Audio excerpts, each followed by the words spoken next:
All we need is a place to be and a few good friends for some company. If you'd like to stay, you don't have to leave. We'll leave the lights on and the door unlocked. If you drop on by, you don't have to knock. We're happy to share whatever we've got. Hi, I'm Clay, and this is Yarn About You, a podcast where I get to chat with people I know and love, as well as people I'd just like to meet and hear their story. Yarn About You would like to acknowledge the traditional owners of the land in which this podcast was recorded. We'd like to pay our respects to the elders, past, present and emerging, for passing on their knowledge and stories, keeping the Indigenous culture alive for generations to come. Today's guest is Annie Wright. Annie is a local Sydney and Central Coast resident with an extensive background in the film and music industry, both here in Australia and internationally. Annie's worked with the likes of Abba, David Bowie, the Eagles, Lou Reed, John Denver, Sting and the Police, Annie Lennox, The Village People, George Thorogood, Renee Geyer, Marcia Hines and more, many of which becoming lifelong friends. Annie's been described as a pocket rocket with a passion for promotion, and I'm very happy to call her my friend. I hope you enjoy our yarn. Annie Wright, welcome to Yarn About You. Thank you, Clay, and thank you for having me. It's wonderful to be here. No, I'm so excited to be talking to you because I know I'm looking at your resume here, and the amount of people that I just want to ask you about is incredible. But I always start at the very beginning. I want to know about your parents. What did your parents do, and where did they come from? How did you end up being here? Yeah, well, that is certainly a good way to start, because a lot of my career really was based on my parents, on their belief in me and their values and their guidance. So my mother was, when she was 19, she joined she was actually a secretary who did shorthand back in the day for Universal Pictures. She worked in St. Patrick's, and St. Patrick's, really produced some wonderful secretaries, and that's what you did, shorthand, etc. So whereabouts was this? This was so my mother grew up at Chatswood, and my grandmother bought, who was from Gympie, Queensland, my mother's side. She bought a little cabin at Avalon Beach. And it was like the little fibro house that grew. And my father, so when Mum and Dad got married in the 40s, this is after the war, that's where they lived, and that's where I was born, and we still have that home in Avalon.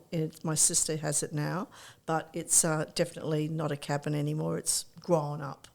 Wow. And the Chatswood house, is that still? Yeah. I live actually in the Chatswood house where my grandparents lived.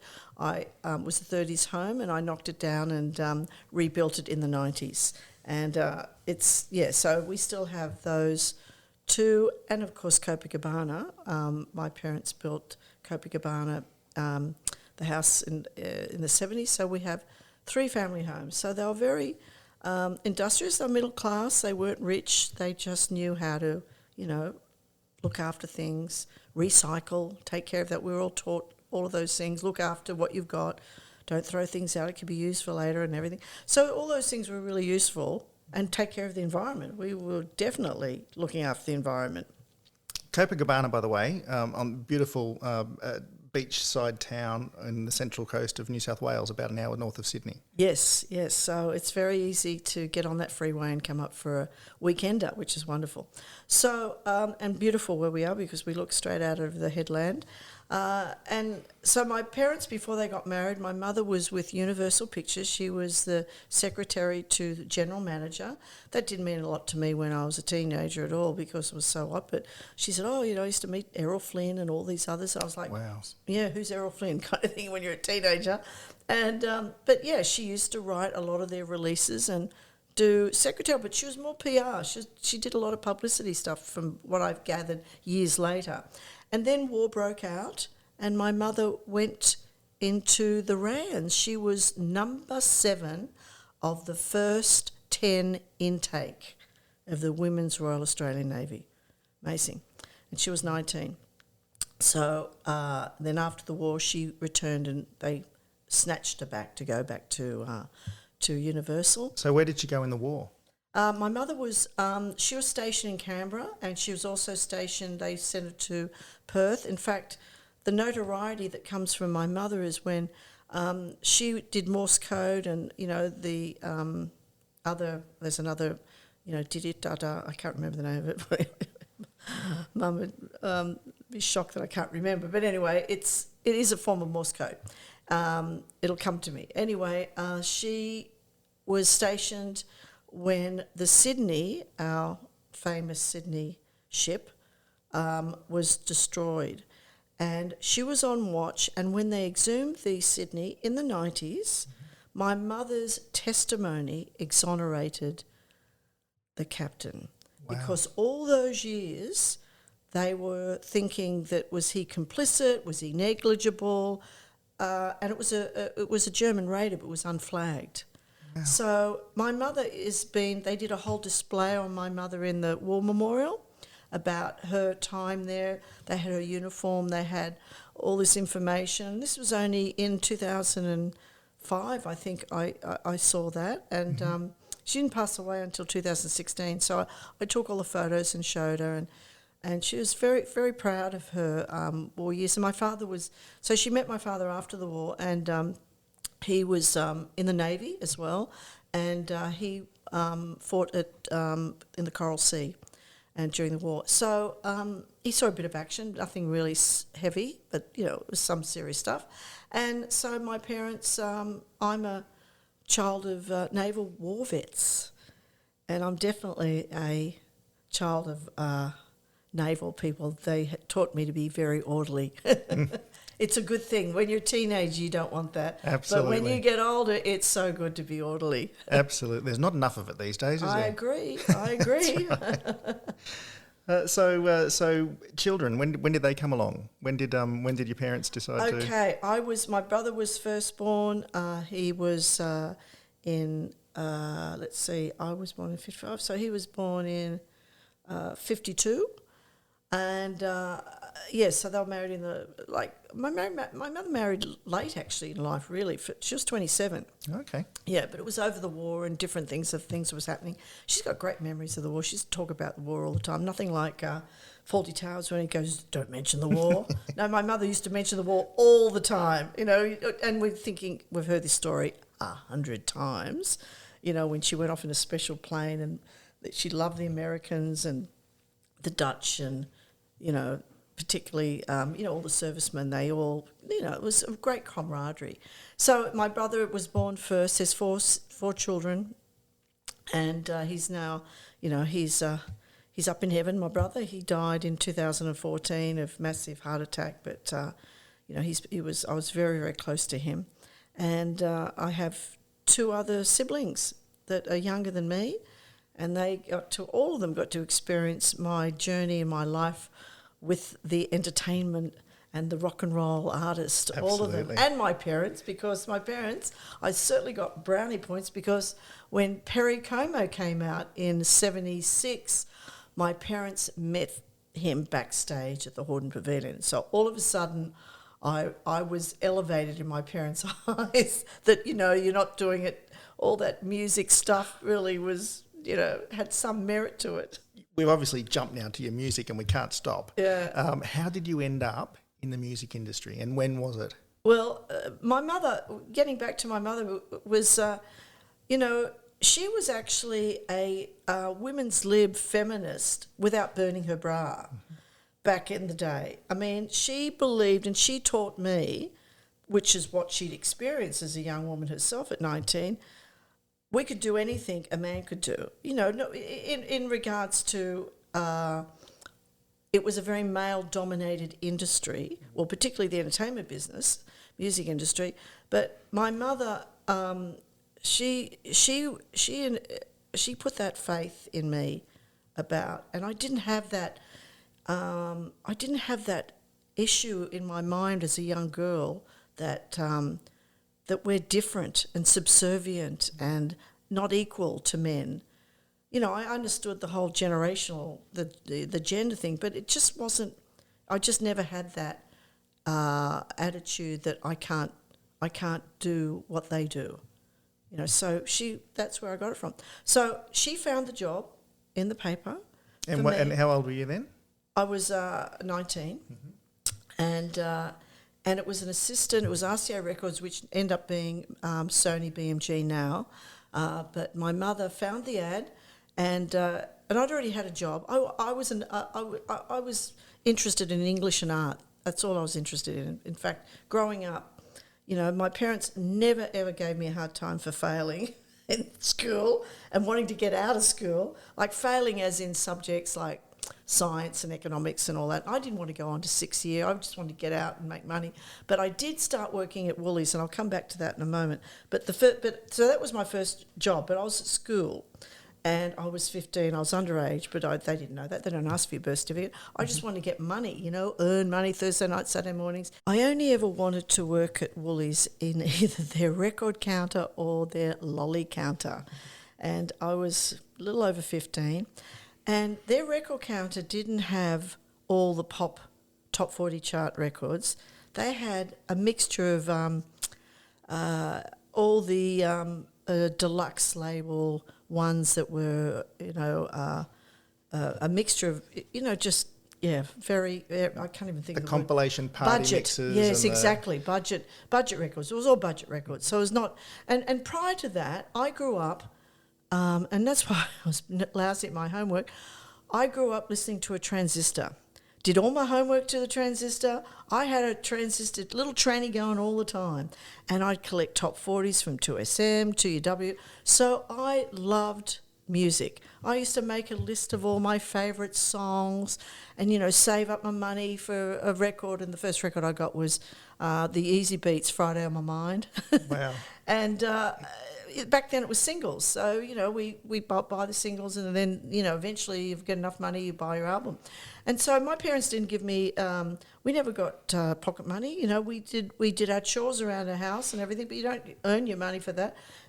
When you're old enough, you can get a job, and it was great to have that system and values in place, so we were able to know that, you earn your own money, and you work hard, and then you get reward and recompensed.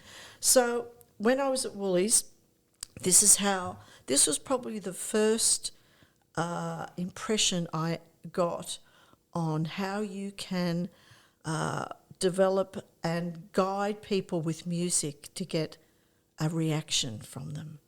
So one record, I still have this budget record, it was a soundtrack of all these great movies of the 40s and everything. It was Tchaikovsky in B-flat minor and all these very emotive soundtracks, that were there. And I still have this. I found it the other day. And so I was bored. They didn't have pipe music on at Woolies. It was just no noise, no music, nothing. So I had the record player, so I was able to just put on some records, so I did. I was like the DJ. Wow. Anyway, the general manager there really liked me. He wanted to train me as a manager. He just thought I had what it took and everything, but I was not interested really. I stayed there for a few years, just Thursday nights, Saturday mornings and holidays, and they were very good to me. Anyway, I remember playing this record, and I watched people from the other counters, particularly the real emotive one that I knew, and I'd watch them, and they'd all look up, and they'd look over to where I was, and they'd come over and go, "What's that music you're playing? What's that record?" And then the sales manager for this particular budget record of the soundtracks, they couldn't believe that Thursday night, Saturday mornings, they were just like, they were all being, sold out. Anyway, so that was probably, without my knowledge, that was my first entrance into promoting records and seeing people's reactions and knowing how you could pick a hit, something that would stir people enough to buy. So I went on to, I used to do that. Then I worked to, my first job my mother found for me after that was this mailing house, because I was good at art at school and I was good at English. They were the only ones I was interested in anyway. I knew I wasn't going to be a scientist. I wasn't going to be a mathematician. I didn't care if I failed. I still know how to add up. And so my parents never put any pressure on me. Like, oh, you failed science, you failed economy, No, they were just grateful that I could still stick at school and all that. And anyway, my mother found me a job in this mailing house. And I was the switchboard girl to the general manager. Oh, terrible. Shocking. I just to cut everyone off. But the general manager really liked me. And, I'll backtrack in a moment. When I had to go, my mother said, you need to go and learn typing. I said, I'm never going to be a secretary, Mum. And she said, no, I know. She said, but you just need to get typing, so you can get a foot in the door when you want to even do your graphic art and all that sort of stuff. And I was like, okay.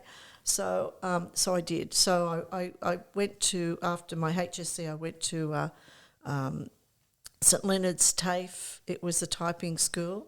This was for shorthand and typing. And I said to Mum, and everyone who had gone to this particular class, they left school at 4th year. I left school because I was much younger. I was 9 months younger. So that's why Mum said, you've got to go on to... Sounds like my father wasn't in my life. He was, but it was like my mother. He was a wonderful dad, but my mother was more instrumental in these areas. And she said, no, you got to go on to HSC, and because you're much younger. And I did. So I was like a year older than most of the girls in the typing school, college. And anyway, but I got along with all of them. Anyway, I used to say to Mum, I'm not going to learn shorthand. She says, no, darling, don't worry about it. You don't have to do that. Just learn to type. And I said, okay. So I go to the school, and I used to sit there and just, don't take any kind of shorthand doing anything. And then I said to the teacher, I said, look, I don't want to be disrespectful. I said, but I'm not going to do the shorthand. And they were like, they didn't know how to deal with that. And they went, oh, okay. Anyway, so all the girls... They used to, they knew this. And they said, well, we don't want to do shorthand. I said, no, you have to do shorthand. You're going to be great shorthand. You're all going to be fantastic secretaries. You've got to do the shorthand, You single-handedly killed shorthand. Oh, I did. And they almost killed me, because in the end, and I'm encouraging them to continue on, they're going to be great shorthand. Legal. They need it. You need that when you go to a lawyer's firm, and you need it in this firm, and blah, blah, blah. And they're going, why not? And I said, because, don't worry about me. Anyway, and because I had such an influence over them, and I wasn't trying to be a leader, so the principal called me in after about 6 months, and I did fudge it a bit, pretending I was doing shorthand, because it got really uncomfortable, And she came in and she said, Annie, or I was Anne, or just Anne back then, they all call me Annie much years later. She said, Anne, we all really like you, and the girls like you. You're very popular, a lot. In fact, too much so that you have a major influence on them when it comes to shorthand. I said, no, I've told them. She said, I know you've encouraged them. She said, but you know what? You're going to have to leave. So I was expelled. No.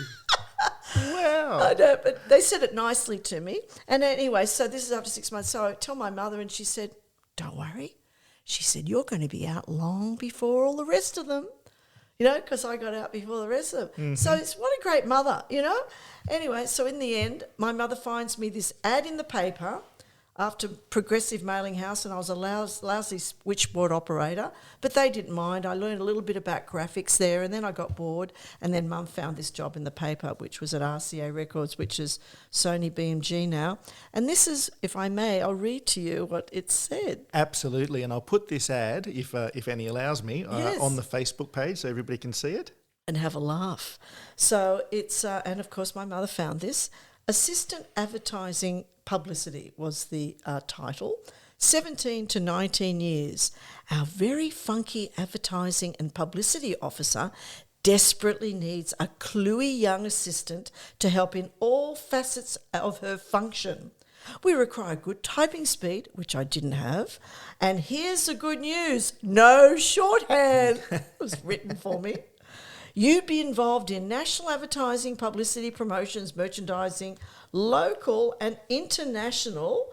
I just lost it for a moment there. International recording tours, continuous dealings with the media, and becoming part of a young progressive team. The chances for personal advancement are outstanding. If you are compatible, I love this part, with Sagittarians and Librans, and dream of working in fresh air, that was because the factory was at North Ryde, and would love to believe that you have something to offer in any situation, call Sandra. Blah, blah, blah. RCA's is located in beautiful surroundings of North Road with off-peak striking canteen, credit union and active social club. Sandra is waiting to welcome you with open arms. So you called Sandra? I did. I got the... I realised afterwards there was about 100 people applied for the job. But yes, my mother drove me there. I didn't even have my driver's licence. She dropped me off, waited for me, and I went for the job. And it was pretty amusing experience because... The guy who was the boss, really nice guy. He would have only been about 27. Doug Marty, lovely, lovely, lovely guy. And certainly very pro-women, as in, wasn't misogynist kind of guy. Anyway, so I wondered why when I was sitting there, and I was pretty, it wasn't like bubbly and, really gushy or anything, but I was just, sitting there asking the questions, answering and all that sort of stuff. And I was so glad there was no shorthand, after all I'd been through. And he was playing me a David Bowie interview. And he said, I just want you to hear this. I've just got that. Go and listen. I was like, oh, good. I could just sit back and listen a bit. And then I noticed there was about 6 guys would come on knocking on the door and ask him a question. And I thought, boy, they're busy here. The general manager, the advertising manager, the sales manager. There was all of them, all the managers, all the executives were all coming by while I was sitting there. And obviously they were coming in checking me out. Oh, okay. I learnt all that later. Here's my brain thinking, my God, David Bowie's there. But no, they were just coming in to check you out. It wasn't David Bowie in person. It was a tape going around. Anyway, and he said, so what do you think of this? And I'm listening and I'm going, I think he thought I was going to get really, really impressed and get all excited about listening to David Bowie. And I wasn't really. I just said, oh, that sounds really good. It's like, well, and I still felt the same way. Obviously I got to work with David Bowie many years later. But anyway, so I was pretty grounded when it came to that. And I was never starstruck. I never worshipped them. I just treated them well. And with respect, the artists I got the privilege of working with, and cared for them and treat them the way I'd like to be treated. So I understand, and I know you. But was there anybody? I know you said you weren't starstruck, but there was obviously who was the person you were most excited to meet or most? I think when I first met John Denver, he was a superstar at the time, and I really, really liked his music. And, I was a little nervous, when I met him, because he was so big and in not in stature, but as in his popularity at the time. And I was only 21. But, yeah, we became lifelong friends after that. You've made it if you get to work with the Muppets. And he got to work with the Muppets, so that's amazing. He did, didn't he? That's right, yeah. So you started working there. Tell me a little bit about what life was like there, and who was the first artist that you actually got to meet? Well, the first international artist was Lou Reed, and I was a year later at 75. So I went from being a secretary to doing publicity, and at the time, I learnt the ropes and I climbed the ladder to become a publicity manager, but it didn't happen. It wasn't like it was hand-delivered to me. Because women in that era were secretaries. That's what women did.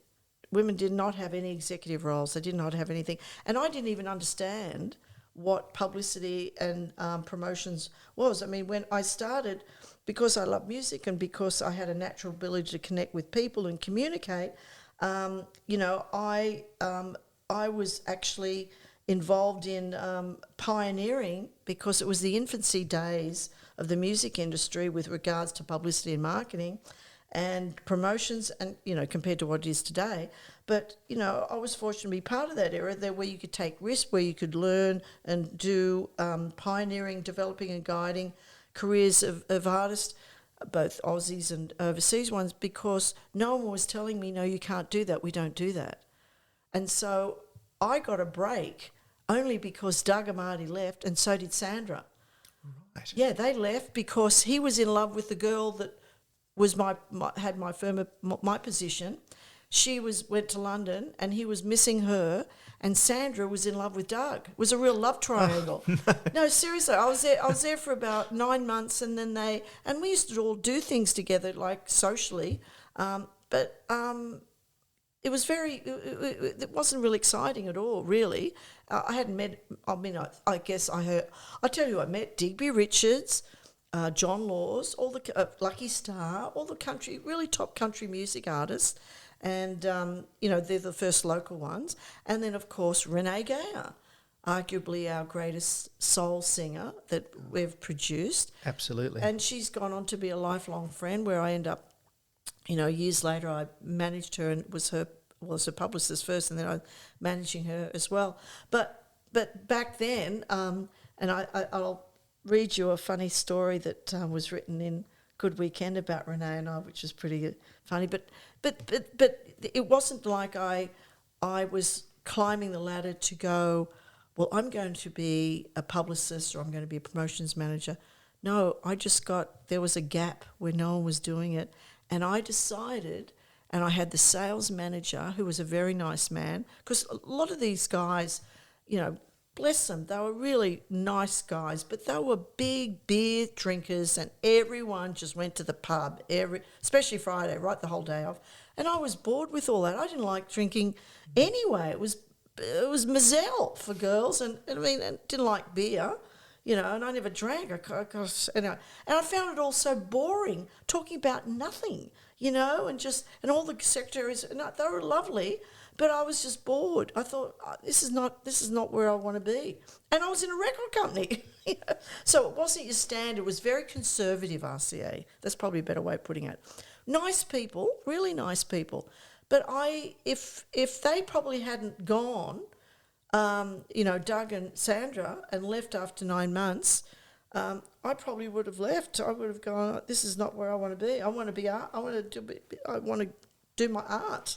And anyway, so what happened was they took off. But in the meantime, my job was a little bit of typing, and reviewers used to ring in and call for their list of records. They get the release sheets, and they go, I want this jazz record, I want this pop record, I want this one. And you just tick them off, and you're talking them on the phone, taking the order, like you're just taking orders, and then you send it off. So I got to talk to a lot of these top journos, like Matt White, he was like the top showbiz journalist, Jim Oram, Jack Kelly, all these, John came a lot later. Anyway, and I got to have a little chat with them and said, oh, have you heard of this one? Oh, okay. Anyway, after 9 months, and I had a little rapport with them on the phone and having a chat, and this sales manager, I said to him, Barry, I really think if I can I go in and see these people? I want to take some records, because I thought maybe we get some real press, not just reviews, but interesting stories. Like I was already thinking of, like, this is a good story, and he said, oh, well, he says, why not?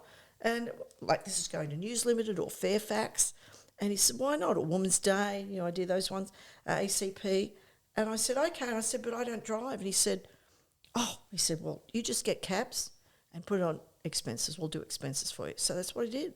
And so my first time, you want to hear the story, the first time I went in? Yeah. When I went into News Limited, so I called, and I was wasn't too bad on the eye. I had long blonde hair, straight blonde hair, quite slim and a little, quite cute looking, And anyway, so Matt White, they all were in the big open floor with their typewriters, and I'd booked to come in to see him at News Limited in Surrey Hills, and they said, and then someone said, oh, you have a visitor, and he came out and he put his head out, and he said, I'll get the guys and we'll go down to the pub. So he was a Fleet Street journalist. He knew Elizabeth Taylor and Richard Burton. He was a raconteur, great storyteller. So he brings a couple of the other journos and we go down to the local pub. Remember, I don't drink. And I had hepatitis when I was a child, so I definitely shouldn't be drinking anyway, until my liver sort of got better. And I knew that, and I didn't like the taste of it anyhow. So we're sitting there and they're ordering wine for me, Moselle, and they're drinking the beer, and we haven't even eaten. And I'm sitting next to a plant, and I'm thinking, oh, this will be good. I'll just, while they're not looking, just keep pouring and pouring. And you didn't even have water. You have to go and beg for water at the bar back then. And anyway, so eventually they had so many rounds, I did manage to probably drink a wine and a half on an empty stomach. And because I was saying to them when they were ordering, I said, I'd just like an orange juice, please. Get her a wine, get her a wine, get her a Moselle, And anyway, so I finally got, and I'm just listening to them all telling stories. I'm not even talking about my product. And I got up to go to the restroom, and when I got up, everything was moving. And I didn't have a good time, a little bit of a chunder in the bathroom. And in the restroom, and I came back and I was flushing my face, trying to get that grey look out of my face. And I come back and Matt looked at me and he said, get her an orange juice. So it became famous for me around the traps whenever we'd go to events or, like we had a lot of record parties and a lot of shows and everything, and everyone they were like, get her an orange juice. It was called Get Her an Orange Juice. It was pretty funny. So that began my day, and of course Matt and all these journalists, they ended up writing all these great stories and all these records, and had never been done before. No one would ever go and see them. They go to radio with a record, but no one ever actually went to the print media. This is before Countdown and before Sound, so we didn't have. We only had GTK. We didn't have a music programs. So you didn't realise, but I did it out of my own boredom because I was bored sitting around. I was not a 9-to-5 sitting at a desk taking orders. I'm a people's person. I wanted to go out and meet people and talk to them. And I finally got up the gumption to be able to have a chat about records because I was kind of shy about that. I was only young, and they were all knowledgeable about everything about music. So you gradually just get trained up and got better at being a salesperson, being a promo person. So that's how I began, and so it was a real exciting time, and I became, Australia's first female record executive. Wow! I know, it's amazing, from secretary to the top. That's an amazing story. It wasn't easy, but it was still fun. I mean, I had my standards, and that's what I kept all the way, But it's interesting, when I started getting a lot of press for the artists, and then RCA was seeing this, and they then called me the whiz kid. So even though they did not want to promote me, they had no choice, because I was really making, kicking goals big time, because RCA was not getting, and all the other record companies were saying, why is RCA getting all this spread in the paper for not so great albums? We've got better catalogue, what's going on? And anyway, I started developing other ideas, promoting records by, if it was not a very fun record, like there was one called Disco Roller Skates or something. So I said, okay, we're going to go roller skating. So into the radio, my silly idea, since I don't even roller skate. And here we were on the Harbour Bridge, someone's pulling me along. We never even got permission. I can't believe we did this. Someone's pulling me along on a rope on the Harbour Bridge. I'm page 2 now, and I'm yelling at them, whose idea was this? And they're saying, it was yours. Don't listen to me. Don't listen to me. Hang on the road, on the Harbour Bridge, not on the footpath? No, on the main road. Oh, my gosh. This was the 70s. 79, and me in my little shorts and stuff, and I looked like I knew what I was doing, but I didn't. All for a publicity shot. So Dinah Lee had a record, which was a disco record, and and must have had something to do with gangsters in it or mobsters or something. So I said, let's get dressed up as gangster moles. So we had these Tommy guns and gangster moles of furs, and everything. We busted into the radio station. They love it. All this got so much publicity. Not that we know if the record sold, but we got a lot of attention. Sounds like great fun. So I was very theatrical, and when I was at school, I loved drama. If I wasn't going to do this, I would have been an actress. I know that, and I did go on to doing acting much later, anyway, in corporate videos and ads and stuff. But that's the creative part. So this was, to me, it was out of boredom and out of fun. I had to create my own interest and my own fun. And I remember Dennis Hanlon, he's not with Sony anymore, he's the chairman of Sony for years, and he really liked me. And he'd go, what's she up to now? Oh, gosh, she's page 2. He says, okay, which one of you is getting dressed up? Somebody is telling the guys they've got to get dressed up. And he's going, and a lot of all the record companies, we're all mates. And we all used to meet at the pub and exchange records and things like that, all the PR people. And anyway, so they said, we couldn't wait for you to go on holidays. Because they said the pressure was off them, because they said, well, you just raise the bar, because it was never done. And it was all guys doing it at promotions anyway. Now, so I feel very proud of the fact that I kind of instigated a whole new way of promoting records. Absolutely. So you should be proud. Out of boredom. But when you talk about promotions or promoting somebody, where does that start, and what do you mean by that? So you've got an artist who is presented to you, they want to promote a particular album or a song? Yes. Okay. So we would. So when I became the promotions manager in Sydney, I'd be on the selection meeting of we would have local signed artists or we'd have international artists that were signed to RCA International, and we'd immediately get their product. Elvis by far was RCA's greatest artist and biggest seller around the world, and so when I was at RCA, I was fielding calls and promoting his records and promoting all his product. And even to the point where I even met Colonel Parker in Vegas, and I passed up the opportunity of meeting Elvis a year before he died. And he died, that was 76, because RCA sent me around the world at 76, their little whiz kid. That's a whole other story, and I'll come back to that. But you met Colonel Parker? Oh, yeah, I did. And I remember he said to me, I was already on my way to California. I had... by now there was Bob Cook, who was the managing director of RCA. He was American, and he saw my talent and gift and potential, and he was American, and so all the rest of them just wanted to squash it down, because it made them look bad too. The fact that they weren't as enthusiastic and progressive what I was doing, and I had 6 weeks holiday, and he said to me. One day at some dinner we were at, and he said, he was Mr. Cook, up the stairs, you never got to see him, he was one of those, even our selection meetings and things we never got to, but we knew he was a lovely man. His wife had Parkinson's, and he was always just a very compassionate, decent man.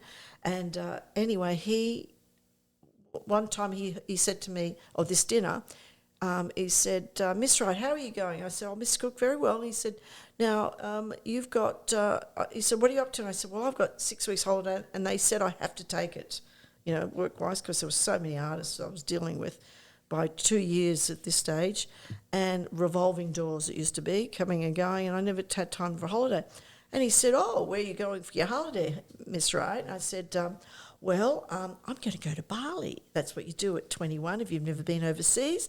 And he said, why would you go to Bali? Why wouldn't you go to London or New York? And I go, Mr. Cook, I can't afford that. No. And he said, okay.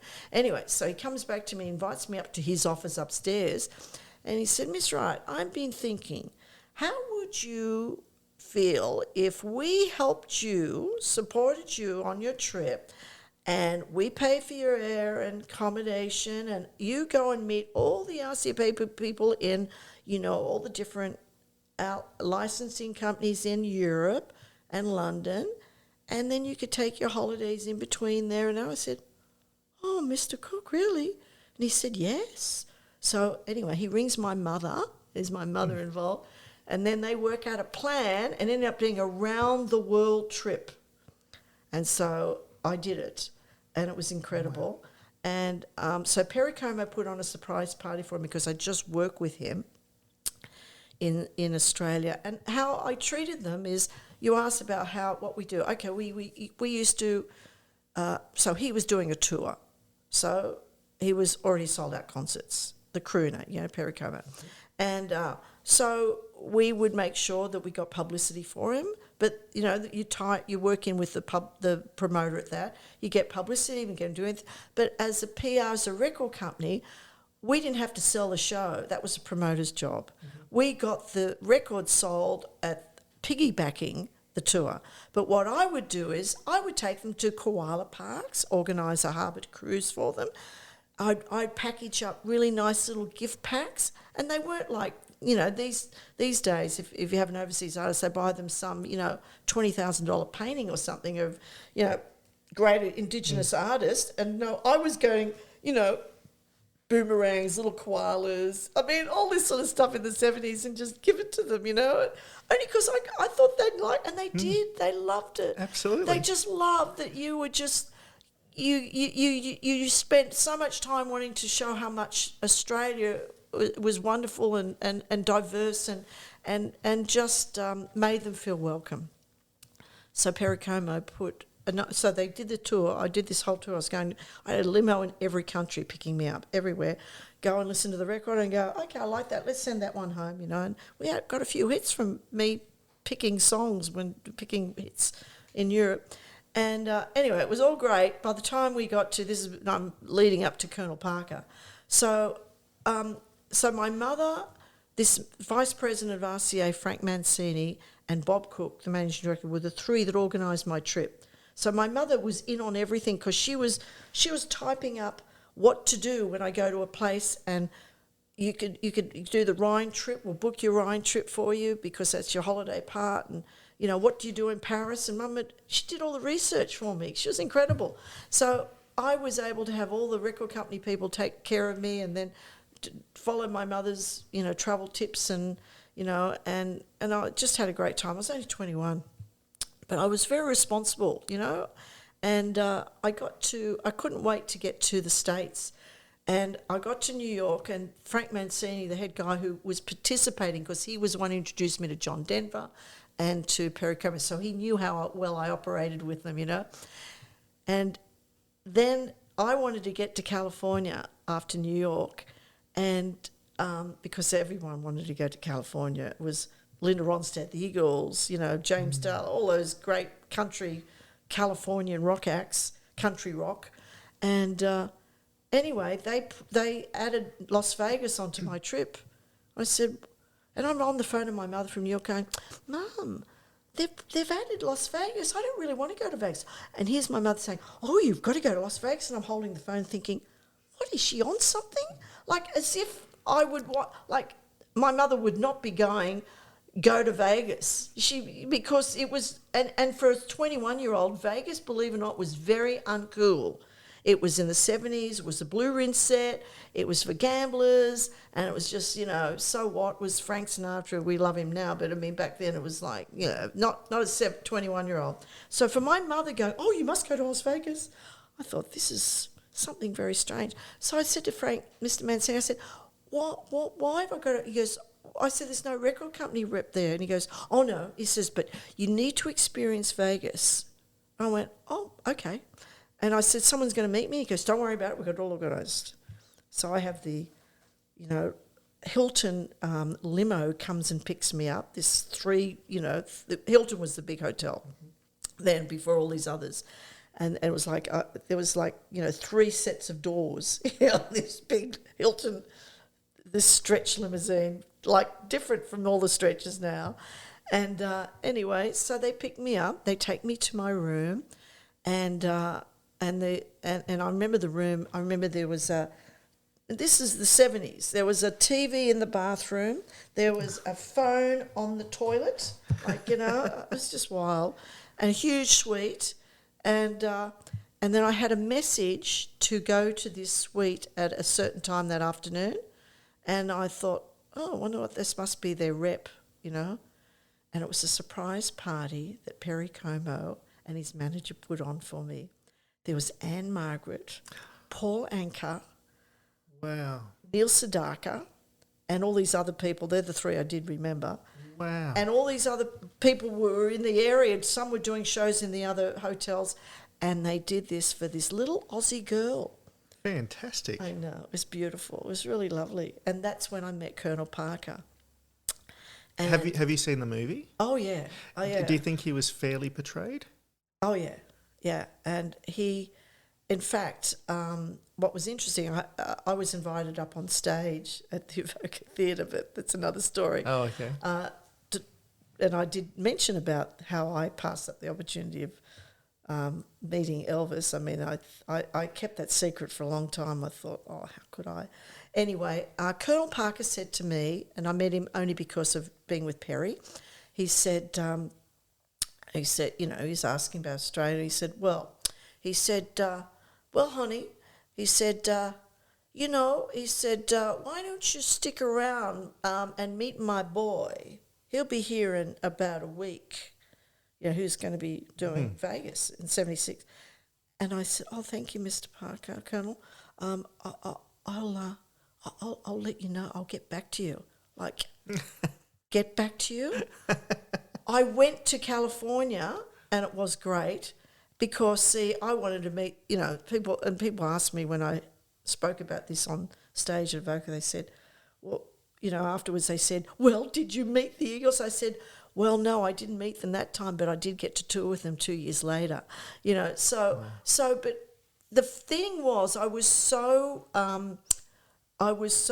involved in doing the right thing by RCA, and they were paying for this around the world, and you don't backtrack. So I could have gone, okay, I'm going back to Vegas. They would have said yes. Yeah. But I just thought, no, I'm not going to be pushy like that. Oh, God. And then following year, I'm fielding calls when he died. Yeah, very sad. But anyway, so yes, Colonel Parker was well depicted. He was never a colonel, by the way. Mm-hmm. So all of that's true, what they said. And he played a very good role, Hanks playing him. He was excellent. And, of course, the Elvis actor was, brilliant, absolutely brilliant.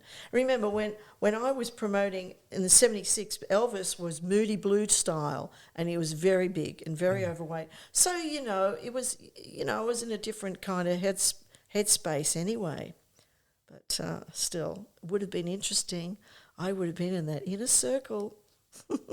So, Annie, you've worked with a lot of artists, a lot of amazing artists. Now, I'm just reading here from a few of them.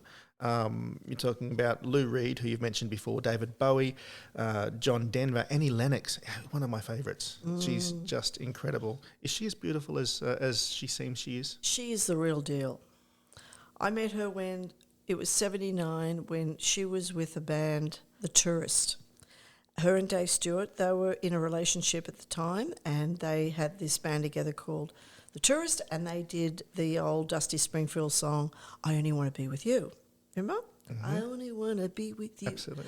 And it was on a label through RCA, and I remember Michael Koppel was a promoter, and they brought them out. It was just a small tour because the record was only a top 10 record, and it really didn't do much. But I just really liked Annie, and she had blonde peroxide hair, long. It was very much the glam rock.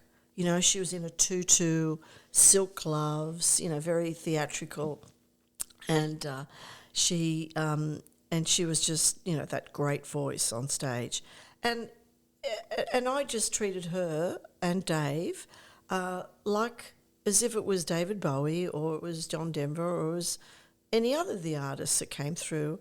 You treat everyone the same, but we just really hit it off, Annie and I, being a female, and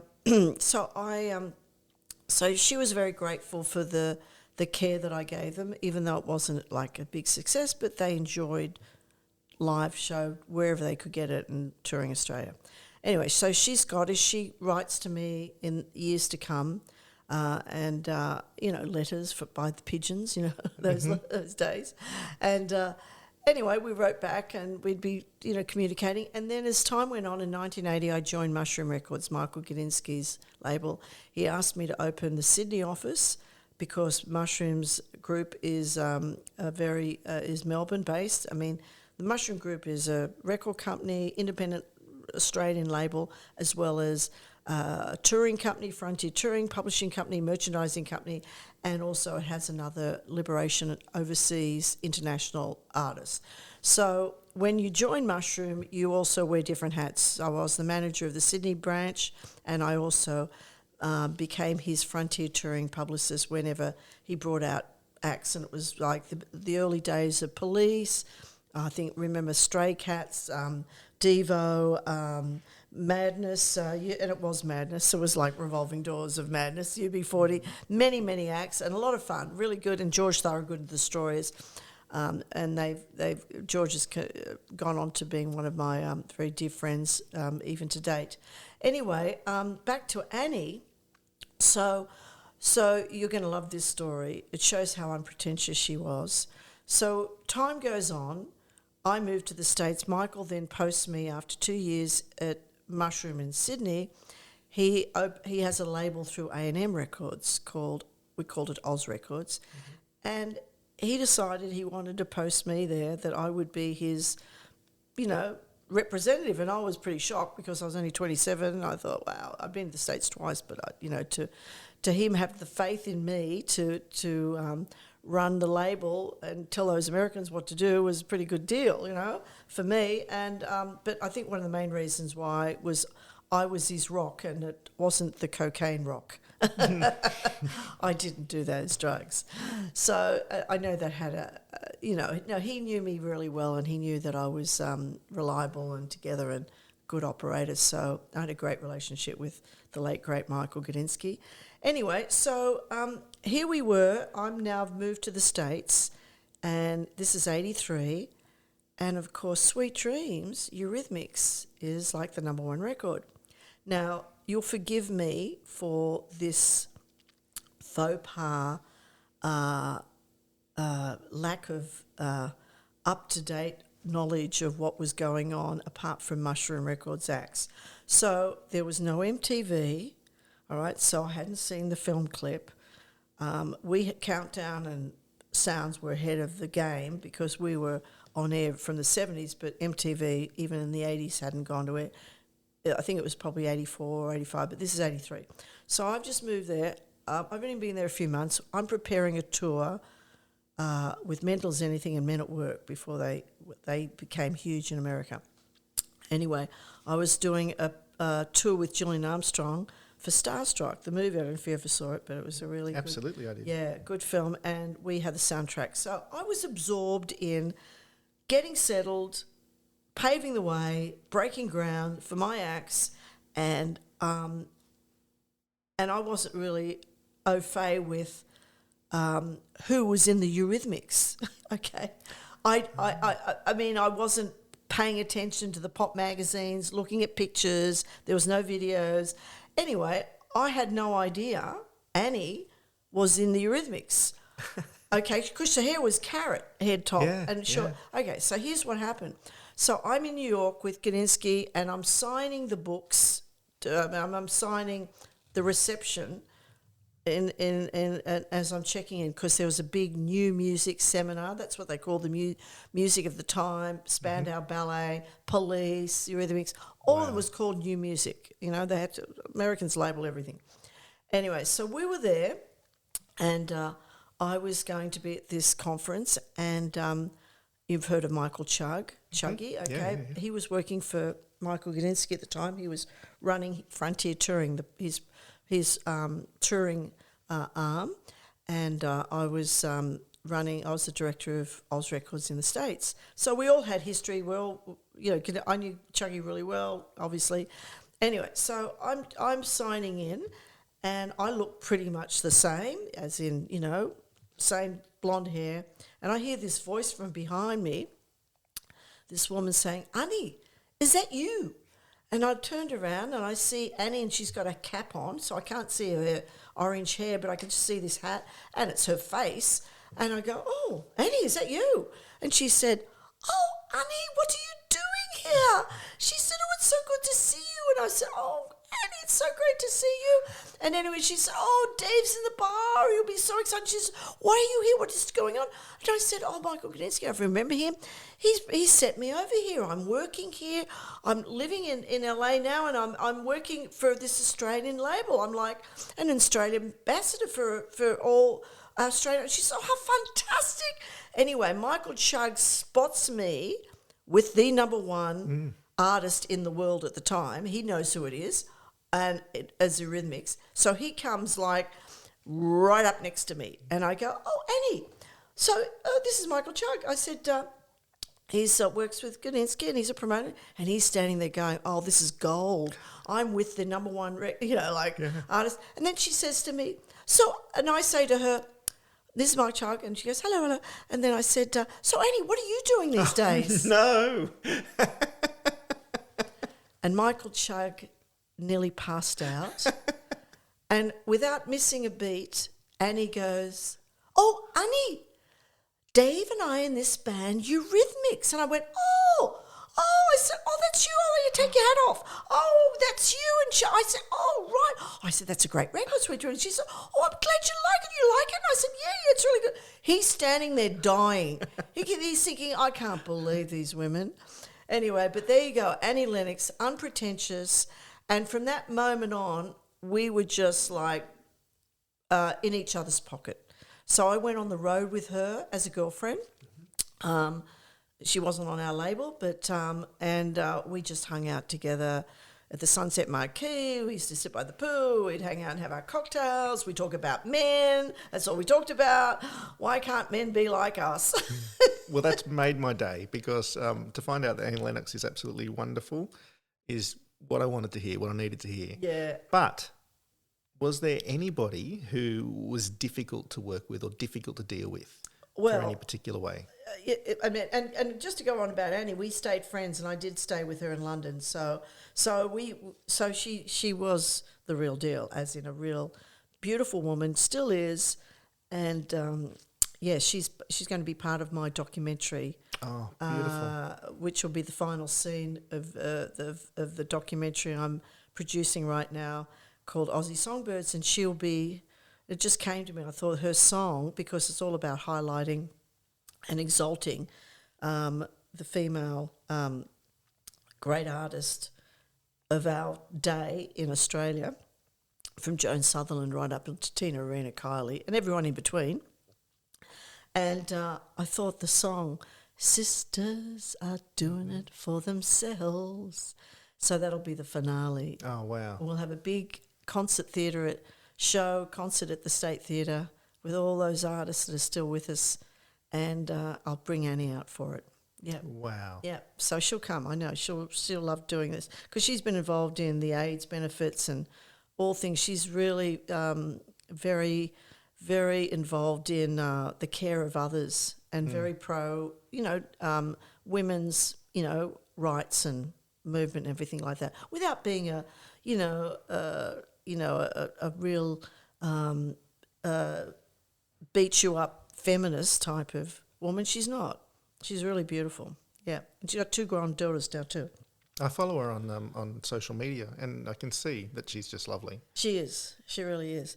So getting back to the difficult ones, well, I think I mentioned earlier, Lou Reed was the first international artist in 1975 that I got to work with, and I was just I was 20, and I was barely out of my secretary assistant socks. I was still just dabbling with publicity and trying to get things on. I think I was called a publicity officer at that time. Mm-hmm.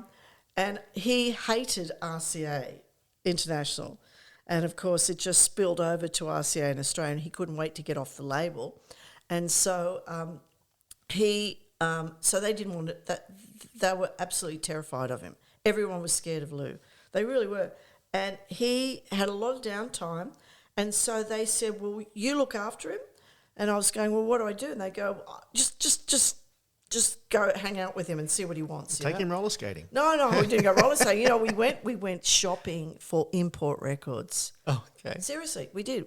Because I didn't have driver's license, we cabbed it everywhere. I knew all the cabbies. They were all so great, those guys. They're like my private drivers. They all knew me, No mobiles then. I just did landlines. But anyway, they knew me so well. They always looked after me. So I would hang out with Lou, and he had a tranny boyfriend called Rachel. Rachel was Puerto Rican, and Rachel was taking these little hormone tablets, and was getting little titties, and very tall, very really really nice. Rachel was great, and Rachel loved me. Rachel was so sweet, and of course, Lou tolerated me in the beginning because he knew that I actually was not threatening to him, and I was nice to him, and like to, he just knew I was young and innocent and just trying to do, but I took my job very seriously. I thought, okay, I'll take him to import stores, and we did. We bought records, we bought Walkmans. Back then it was the new thing, and then we'd get invited to Oxford Street to all these dens, because he was the punk rock, and they all thought, he could take all the drugs, and he was nothing. And then he'd say, and he'd love to talk, and I just listened. I was a very, very good listener. I didn't talk a lot then. I would just listen to them all, and he'd tell me, they all think I'm going to OD on stage. That's going to be the big finale. He says, let me tell you, he says, I don't mix my drugs. He said, I'm a pharmaceutical brain. I know everything. I'm listening. I said, oh, so what does that mean, Lou? And he said, let me tell you. He goes, let me tell you. He says, you don't mix drugs. And he says, because you'd be dead. He says, so I just take speed. Oh, okay. What does that do for you? It picks you up. Oh, okay. And he goes, not a lot of damage, not like heroin, and I was like, oh, okay. So I was being educated. Then we go to all these import stores, and he was into country, classical, you name it. So he introduced me to all this interesting music that you would never guess that he liked. Anyway, so we went on it got to the point where I thought he was so clever with his music background rather than this one dimension punk rocker. And 2SM, back in the day, they didn't do interviews, him and Bowie, unless they had to. It was better to keep the mystery anyway. So that was how you promoted a lot of those artists. All their shows were sold out, so you didn't have to do any publicity. But it was better they didn't, because then the mystery would have gone. So he had sellout shows, but I really wanted him to do 2SM, which was the number one station. There's no FM, and they were the big rock station. And the programmer is still a friend to date. In fact, he's a neighbour, lives near me at Chatswood. He still does his blues show on the community station, 99.3. But Mike Drayson really loved Lou and wanted to do an interview. And I said, he's not doing interviews. But, however, I'm going to give him a gold record presentation at the club at the time was called Matches, and it was at North Sydney. And I'd been with him for like a week by now. I don't know how we had all this downtime. Anyway, but we did. Anyway, so he was about to do a show, and I got him to this Matches, and talked to him. We're going to give you these gold record presentations. And he goes, I'll melt it down and put it in my teeth. I remember he was saying. Anyway, so but I knew him by now, and I knew he'd kind of get a kick out of it. So we did. There was only about 10 of us, and I said to the Rolling Stone editor, who also wanted to meet him, but he wouldn't have done it if I'd set it up any other way.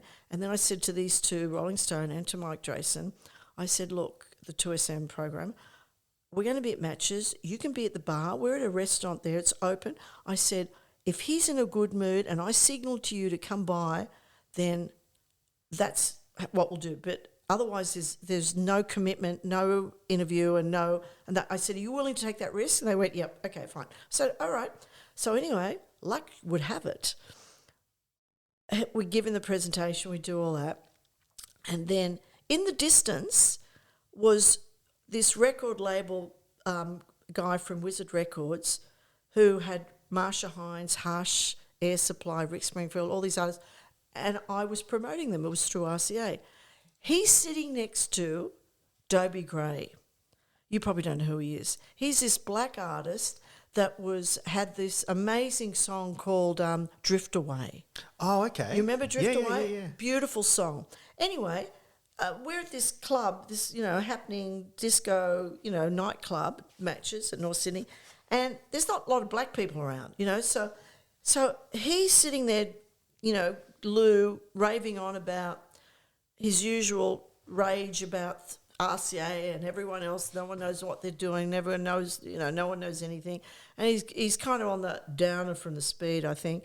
And he's just doing his usual thing. And all of a sudden, he looks over, and straight over about, 10, 15 feet away, he said, "Is that Dobie Gray?" He got all excited. And I'm looking over and I realise this guy who he sees is sitting with my friend who runs the label, Tony Hogarth. So I go, "Really?" And he says, "Dobie Gray, Drift Away." And he's getting all excited. He's like this fan. So I thought, oh, this is great. So I go over to the table. "Hello, Tony." "Oh, hello, Dobie, nice to meet you." "Hello." And I said, "We're here with Lou." "Yeah, we could see that." And I said, "Listen, Dobie, whenever you're leaving, it'd be great if you just come by." And he goes, "Yeah, sure, And I said, "Oh, okay." Anyway, like about 5 minutes later, they're leaving. He comes over to the table, he steps by, and Lou, he says, "Hey, man, how you doing?" And Lou goes, "Hey, man, yeah, cool." And, and then he, shook hands, and they go, "Yeah, hey, and whatever they said, like that was it. He walks off. Lou Reed just about jumped out of his skin.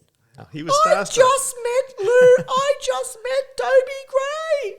I'm thinking, unbelievable. Everyone is a fan of someone. Wow, yeah. Seriously, I've learned that. Yeah, absolutely. Every artist I've met, and I can tell you the David Bowie fan in a moment later on, everyone's a fan of someone.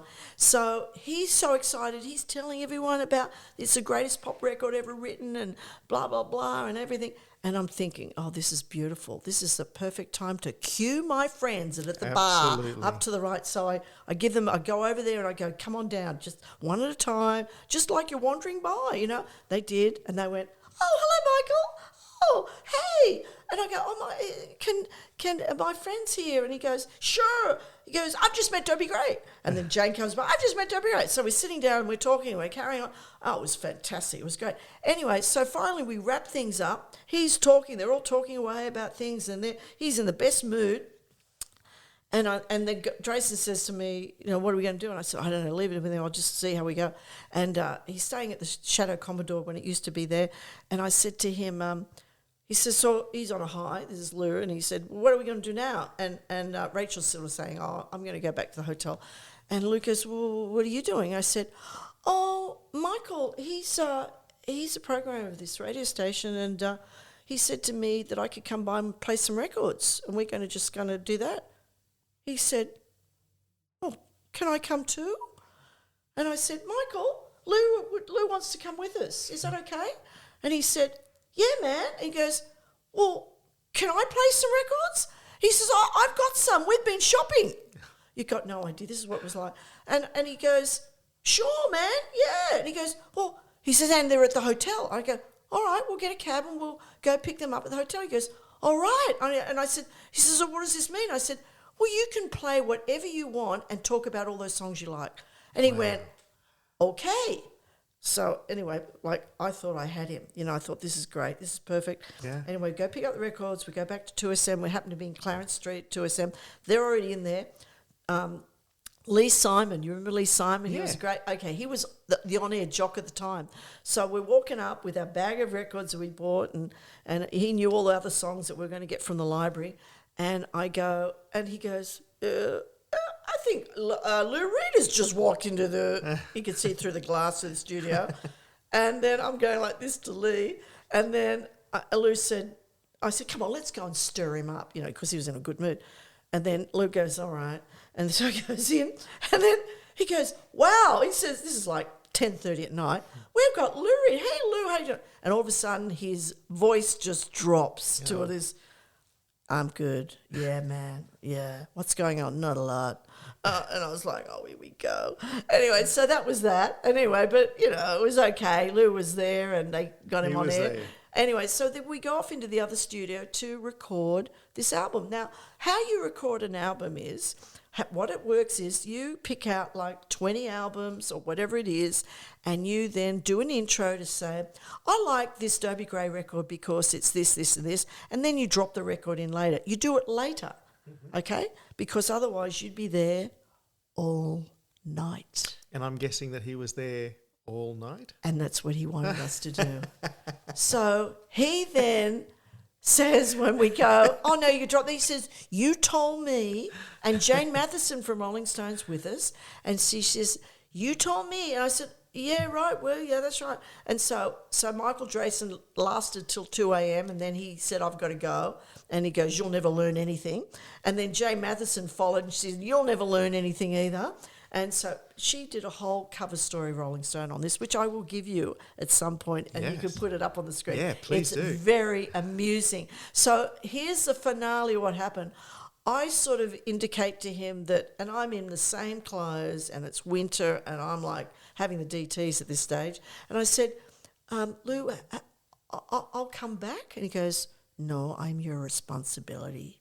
You got to stay here. Meanwhile, he's popping his speed, and I'm doing nothing, you know, no coffee, no caffeine. Anyway, so we get back to the hotel, drop him off, and he says, come in for coffee. And I'm like, all I want to do is go home. I just want to get in a shower.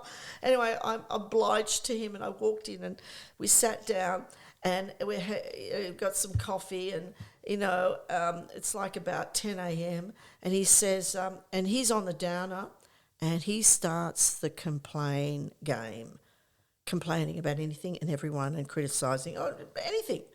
And I'm at this stage, I'm only 19 or 20, and I'm like, been up all night, and I've been with him for a week, and then I just lose it. And I just went, that's it. I said, you've got nothing nice to say about anyone. I said, you're always criticising people. And I said, and it's not right. And I jumped up and I ran to the, marched down, and I went to the glass doors, and the glass doors open. I thought, I don't even have a getaway car. And I thought, I'm going to be fired. I'm going to be fired, you know. And then hand comes from behind on my shoulder, and he goes, it's all right. They're there. It's okay. And I went, I'm sorry. And he said, I'm sorry too. Come on. He said, it's okay. He said, you're very tired and you've done a lot. And, you know, he said, look, you go home. And he said, we'll talk later. And so Lou wouldn't go to the bathroom without talking to me after that. Wow. He completely, so he trusted me. He got to know that I really did care about him. Mm-hmm. And I got him, what he was all about.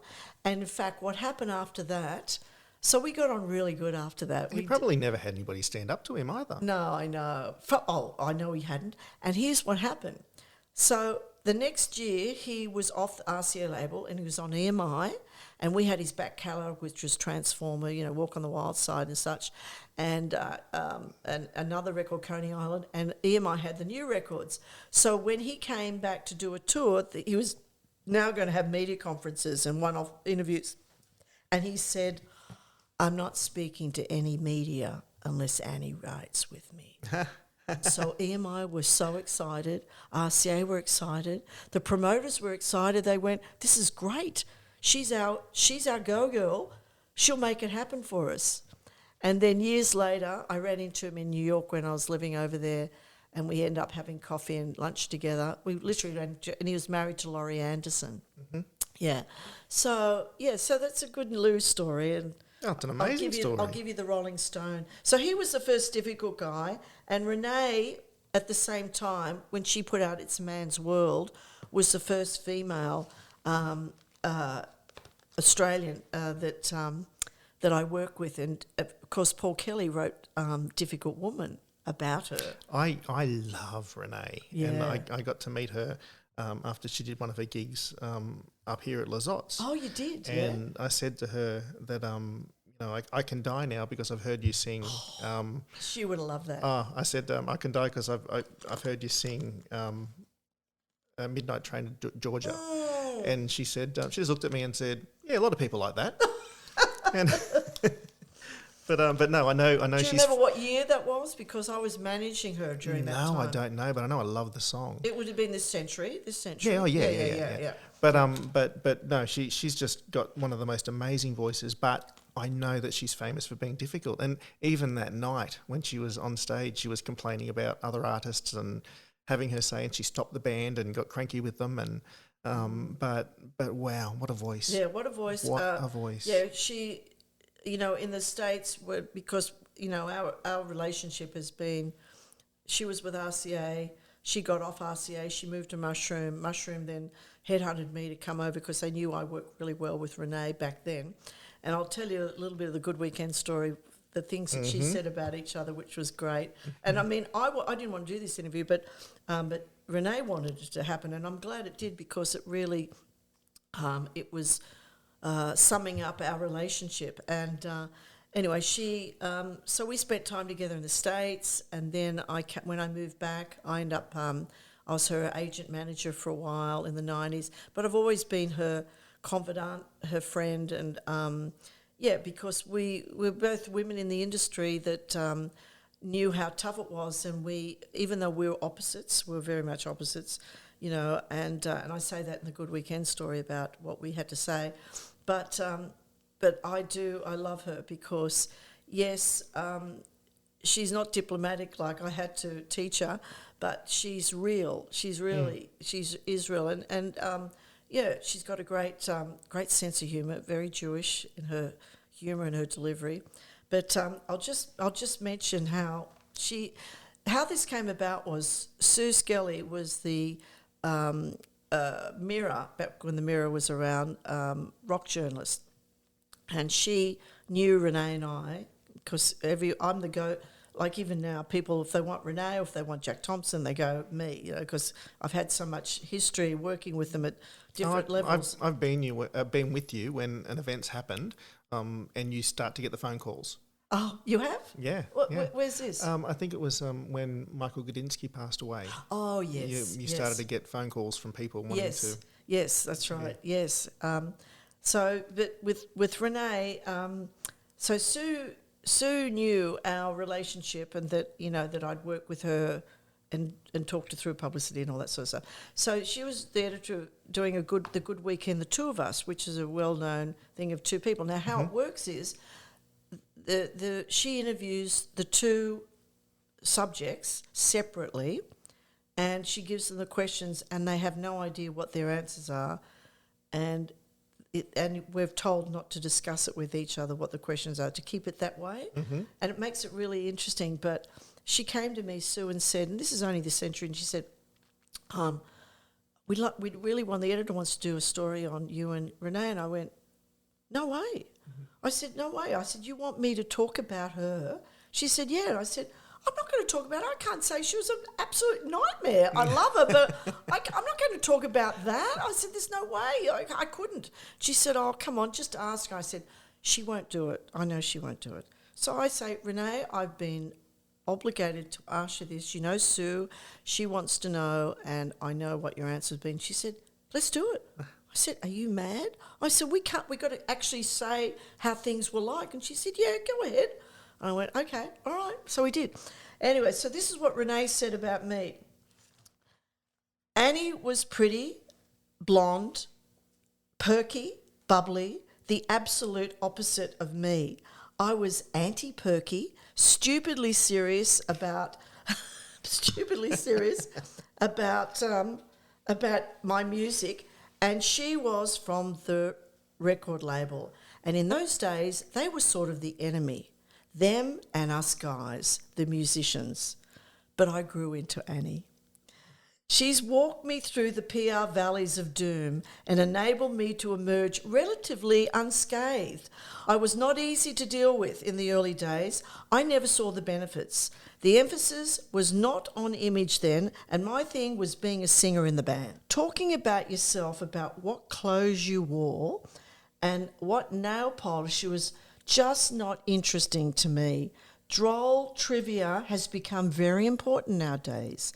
The longer you're around, the more people want to know about you, what your garden's like, how you lost your weight.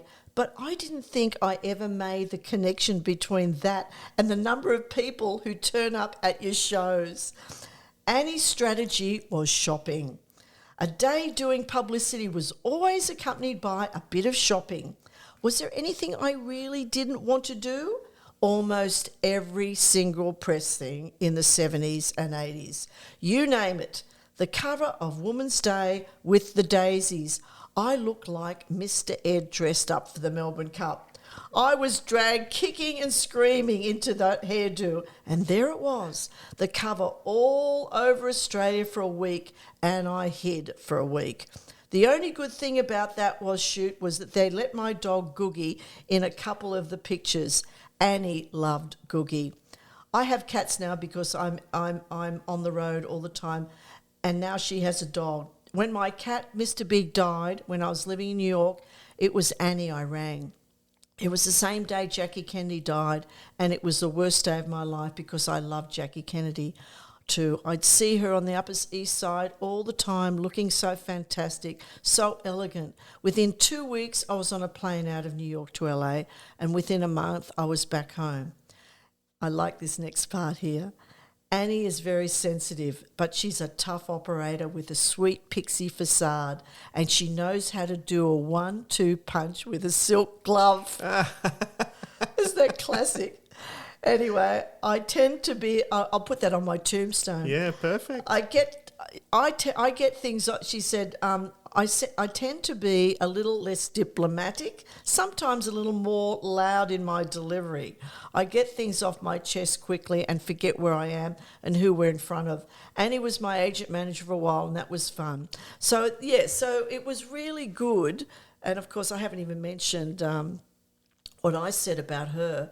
But do you want me to just mention a little bit about that? So I said, this is what I said about her. I said, Renee Geyer is one of Australia's most respected singers. She's currently, this is what the article said, currently on tour promoting her 20th album, Tenderland. As a novice publicist in the 70s, Annie Wright, now I was 48 at the time, had an unenviable task of dragging the reluctant Geyer into the limelight. So this is what I had to say about it. Annie, I first saw Renee when she came to the RCA offices. It was around 74, and she looked very bohemian and straight and statuesque. Quite the formidable presence, and there I am, all prim and proper in my Trent Nathan twin set. I was 18, 19, and she was the first artist I got to work with. I had no idea about developing publicity campaigns. It was pioneering days. Women were usually somebody's secretary. But what I remember most was that, and she'll deny this, she was wearing her slippers. They were very much those hippie slippers, you know. Oh, right, They were okay. definitely slippers. What she wore on stage and off was always a source of astonishment. If we ever argue, it would be about that. On one occasion, we're in Brisbane TV studios waiting in the dressing room when the studio coordinator came in to tell Renee she could get dressed now. Renee was wearing white casual sneakers, black sweatpants and a top. Thing is, she was dressed. This happened regularly because she was overweight at the time. I'd be mortified watching her do a performance looking as if she just walked out of the gym. Renee was a publicist's nightmare. See, I got to say it. Yeah. She didn't see the purpose of talking about herself. I used to coax her to do interviews by promising we'd go shopping afterwards. The public sees Renee as confident and outspoken, a larger-than-life figure, and a reputation for being difficult, intimidating, but it's a bravado persona. She's really a big softie. And then I went on to say that she, you know, especially when she came to help Mark Hunter when there was a big fundraiser for him, and a whole lot of other things I talk about in this article, which you could post up. Yeah. But I'm glad that we got to talk about our relationship, because all those things they just get to be forgotten if it's not Absolutely. if it's not documented, you know.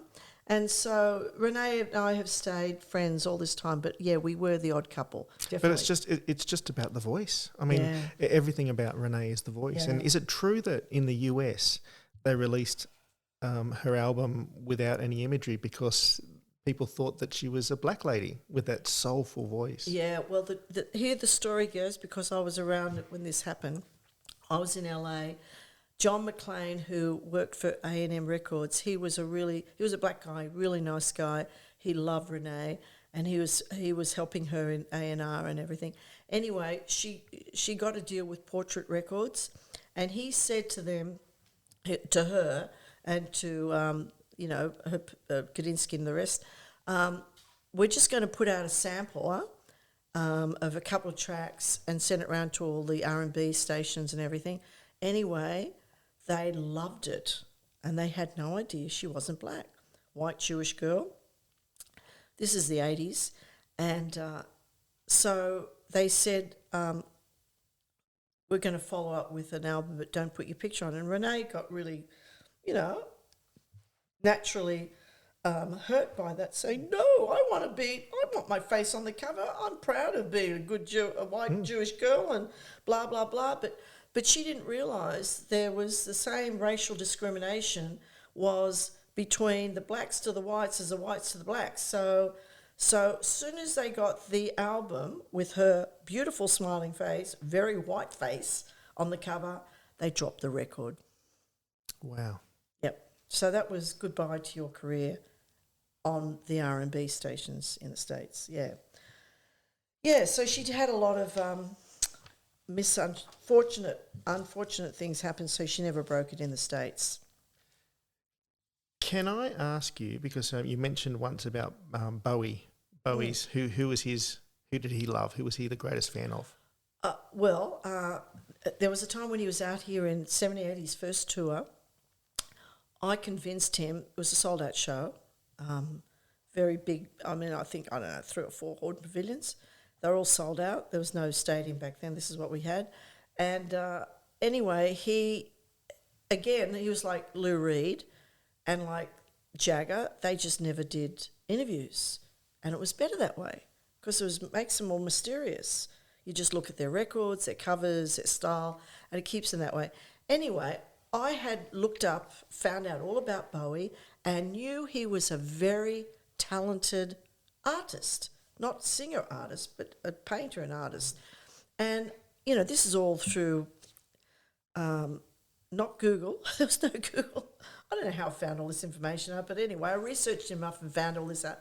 And I thought, wow, being the artist, the budding artist that I was, I really loved what he was on about, rather than just his songs and his different theatrics on stage. I thought that was all very clever, but I wasn't like, over the moon, like, gushy fan. Anyway, he was Thin White Duke when he came out, I think in 78. Yeah, he wasn't Ziggy. And anyway, so he, Michael Willisey, remember Mike Willisey? Yes. Okay, he was the #1 current affairs show, and I got on very well with Mike and his producer, Phil Davis, and they were really hunting and pushing for Bowie interview. And this is during the day when there was all that question about bisexuality. Mm-hmm. Everyone was fascinated in all of that sort of stuff. And, did he have an affair with, did he have a thing with Lou Reed or Mick Jagger and all that kind of stuff going on. And on top of that, the salacious stuff of, he wasn't with Angie anymore and, all that kind of rubbish. It was really that sensational, dirt. Juicy goss. Yeah, juicy goss. And anyway, so Mike Willisey was definitely the foot and door journalist type of interviewer. But I used to meet him for lunch, every lunch at this Italian restaurant, and we'd talk about it, and I'd be pitching stories to him and all that sort of stuff. And he was always on about it. And I said, no, he's not doing any interviews, And then the more I looked at it, I thought, you know what? I really would love Bowie to do an interview, because if I could convince Willisey to be trustworthy and to talk about his art, his music, and go a little deeper, it'd be sensational vision, And I presume that Mick was going to be a good interviewer. Interviewee. So I had that there, planted in there, and then I convinced, I don't know how, but I did. Bowie liked me. He used to have a Range Rover, and I used to keep it, and we'd go on treks to go wherever. He must have had a lot of downtime too. Anyway, we got on really well, and I told him about this, and I said, I think this would be great. It'd be really good. And it was live, and he said, do you trust him? I said, I do. And he said, then I'll do it. His management went ballistic. RCA went ballistic. They said, you can't do it. Bowie and I opposed the promoter, the record company, and said, no, he's going to do it. I'm thinking, well, I can't believe I even stuck my neck out to do something like this. But then that's why I used to take these risks. Yeah, because I did it because it was artistically interesting and everything. And I cared about what they were and the holistic thing. So the day when the driver was taking us out to Channel 7 to Epping, and I remember we're in the car and Dire Straits came on, Salt and a Swing. Do you know they broke here in Australia first? No. No, they did. But there was a lot of people that broke here in Australia they did. first. Police were also one of the ones. But yeah, there's a lot. Anyway, so he'd never heard it. So this isn't the fan story. I'm going to get to the fan story, but this is just a highlight of how good his ears were. So Bowie hears this song, and he goes, and it was on Double J. It was on the radio. And the drivers, he said, we knew. I said, that's Dire Straits, Salt and Swing. He said, it's a big hit here. And he said, they're going to be huge. That's the first thing he said, they're going to be huge. He just knew, and he was right. Anyway, we get to, he's real nervous now. It's a long drive from the city to Epping. Because he was quite shy, wasn't he? He was. And we're in the car, and I'm in the back with him. And I can still picture it. And he's kind of going, this is going to be okay. He goes, this is going to be okay, isn't it? His very English accent. And I'm going, yeah, it's going to be fine. And I'm reassuring you. And I've got my head out the window going, what if it's not? What if it's not?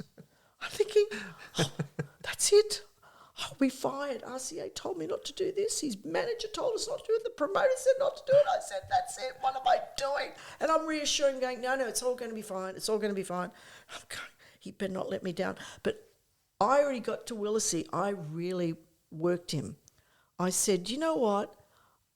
I know that you're going to do the right thing, Mike. You're not going to be that foot and door thing and try for the bisexuality sensationalism. You're bigger than that. You're going to go deeper. I've given you all this information. You're going to give people... So I got him so worked up in thinking he's going to be this wise wizard, extraordinary David Parkinson kind of, interview. And that's what I did. I played on that, hoping that it landed, you know what I mean? Like as in landed. And I had to trust. I really had to trust that it worked. So we get to the studio. We're in the dark. We're down. We came through the back, and we're walking the studio. I'll never forget it. And in the dark, this is before they were finishing up with a pre-taped one before they went live, a pre-tape. And he's going, we're going, who's that? He said, is that Gregory Peck? And I go, it is. He's promoting his book. And then Bowie's going, I want to meet him. I said, just get behind me. I said, stop it, stop pushing. I said, stop it. And he goes, will you introduce me? I said, yes, calm down. Wow. That's what I mean. Like everyone's a fan of someone. Yeah. And I said, listen, we have to be cool. We're not going to jump him. Okay? I said, so just, he goes, okay. He said, I'll follow your lead. I go, all right. So we go up in the dark. We come out of shadow. I said, hello. And there's Mike, and the producer and Greg, and they're in the conversation finishing because they'd just finished an interview. And I said, oh, good. I said, hello, Mr. Peck. I said, I'd like you to meet Miss David Bowie. And he goes, oh, hello. And then David, we shook hands. We didn't take photos. Yeah. We didn't have iPhones. Wow. And I never carried a camera with you. Never did those uncool things, carrying cameras with you, Yeah. Anyway, so I remember I was up in the studio, and, obviously he met Michael and the producer, and we're sitting up in the studio box looking down through it, and it was going to be 2 segments, half an hour and then half an hour live, and then they were going to air it, and then they were going to have another segment that they'd already edited and going to add it in. So he's going to be half an hour. And I remember whoever it was said, "Gentlemen, take your places." And it was like, I thought, oh my God, this is like the swords are going to come out. And it was the best interview. Wow. And I believe you can get it on YouTube. I'm going to find it on YouTube. It was fantastic, and I was so relieved. So was Michael. So was David, and so was Willisey. And he touched on and he skimmed over the sexuality thing, but he just sort of rolled through it, and David just rolled over it. Yep. And it was just really, it was so good. And it was so good, they went on for the whole hour. Wow, that's amazing. And it was a huge ratings thing, And the same with when Lou Reed went on air. How did you get Lou Reed? And the other one was, how did you get David Bowie? And it was all me taking a punt, because I saw how gifted they were in the 3 dimension of their talent, rather than just that 1 dimension that we saw of them on stage. You know what I mean? Yeah. And I was just young, but I was a risk taker. And you picked up on that sort of stuff. But I didn't care. I didn't care that I could be wrong, because, I just was guided that way. It was really, It's amazing how you are when you're bolder, and then you as years go on, you seem to clam up. But I'm back again. I'm bold good. again. I hope so. Yeah. Now, we could talk for hours. Yes. I know we definitely could. We can't. But there's one thing I wanted to ask you about. Now, let me find. There was I forget their name. There was somebody in here. Abba? Oh, Abba. Abba? Abba. Apparently. You've heard of them? I've heard of them somewhere. But you did a promotional tour to Australia in 1976 with Abba. Yes. Well, I want to know everything. Okay, well, we'll go to the beginning. So Abba, I was at RCA when they got signed from Polar Records to RCA. And this was this American Bob Cook that I talked about earlier. Because they broke in Australia too, didn't they? They broke in Australia. So to set the background situation, they were ahead in marketing, where they did all those film clips, Mamma Mia, Knowing Me, Knowing You, Ring Ring, SOS. They compiled all of them ahead of time. Mm-hmm. Because not that we had, at the time, we didn't have Countdown and Sounds, but by the time they won the Eurovision Song Contest in 1974, we signed them up for a whole album. So we had a single hit with them in 1974, and then came the rest, Ring Ring, SOS, very jingly pop tunes, and they had film clips. But by now, 1975... Sounds went to air, then Countdown went to air. And Countdown was a bigger raters, because Saturday morning was Sounds, and it was only 9 to 12, and Countdown was every Sunday night like a religious thing, and they had huge ratings. And we went colour in 1975. And so all these film clips, Sounds were showing it, then when Countdown went to air. Now, I was a year later in 1975, I'm now doing print, media and publicity, and I'm doing radio. I'm taking records to radio. So I'd be taking David Bowie, Lou Reed and King Elvis and all these others, and then I'm taking in Abba to 2SM. And I had a good relationship with 2SM because they liked all those other records, and I'd take in, Ring Ring, SOS, and they go, get rid of that SHIT. Get rid of that crap. We don't want to play it. And I'd go, listen here, you might like them, but thousands others will. So 2UW were playing them and others, but I needed 2SM. If you got a record on 2SM, that was it. You could take a holiday because that record was going to be on the playlist and you were going to make it. If it wasn't going to happen with 2SM, then it had no chance. Mm-hmm. So I was, pushing, and I had Ram Magazine, which was a rock magazine at the time. They hated them too. Everyone hated ABBA, as in the rock journalists and all the peers. And they were giving me a hard time. And I'm telling them, no, people like them. Now being a little more prophetic, imagine if I'd said to them very calmly, you mightn't like them, but millions others will into the 21st century. Absolutely. Wouldn't that have been a great statement? So what had happened was, so eventually I convinced and pushed Countdown, and Molly got them. So he started playing, and then we were forced to play Mamma Mia. Mamma Mia went to a number. Anyway, it was a runaway success after that. So what happened was in 76, they were really huge. Like, I mean, they had a string of hits. They had Dancing Queen, Fernando, all of them by now. And that's a fame I don't think anybody understands. Yes. I mean, they couldn't move. They couldn't go anywhere. They couldn't... Oh, that's right. It was a phenomenon. It was beyond the Beatles when they toured. It was unheard of. And when they came out, Grundy's brought them out to revitalise Bandstand. And it was an exclusive TV show he had. And he also bought the merchandising rights. So, yeah. Wow. So this was 76. And they weren't touring. They were just doing the TV special. So it was a promo tour. So I got to know them personally because they came out and I was looking after them and, taking them to koala parks and this and that and this and just all the shows in Channel 9 and fielding all the promotional stuff that was going on. I've seen footage of the girls cuddling koalas. Yeah. And... anyway, so we did all this and Channel 9 did this whole special. Don Lane and Daryl Summers were involved. And then, they couldn't do Countdown because 9 had the exclusivity of them. Mm-hmm. So that was it. Then Paul Dainty put together the tour for 77. All right, 1977, the year later. I'm the Sydney promotions manager. So they're now the biggest group in the world type of thing, but it's all happening in Australia. It's not happening in America. It's not a little bit, yes, in England and Europe, but nothing like here. 1 in 3 Australians had an ABBA record. And the demographics was from 3 to 93. And this was monumental. Anyway, so I met them at the airport. So this was the first time Paul Dainty had the ABBA plane, big ABBA plane. And I met them at the airport, and then they were going to fly to Perth. And I knew Stig, who was their manager, and everything. And I saw them. We had to go onto the platform, drive onto where the plane was. You couldn't come through the airport part. We had to drive in there to greet them. Did that, and I said, Stig, well, I'll see you when you come back to Sydney.